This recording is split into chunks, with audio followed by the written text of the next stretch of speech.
cutting for speed with your Klever XChange 35 safety cutter.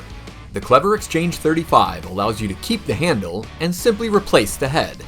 It features an industrial tape splitter, a label scraper, a box cutter guide, and a multi-purpose concealed blade. K-tips for cutting film. Cut from bottom to top. Do not cut from top to bottom.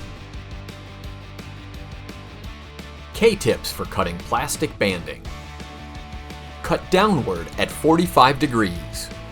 Do not cut at 90 degrees. Do not twist, lift, or tug. Do not use on metal banding. K-tips for cutting tape. Use the industrial tape splitter, not the blade. Do not stab. Do not pry.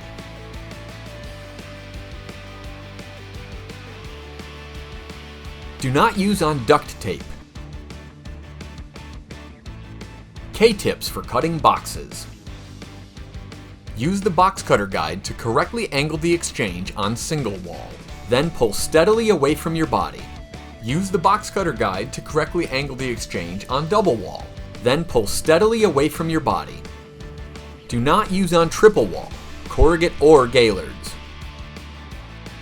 K-tips for using the label scraper. Hold the label scraper at 45 degrees.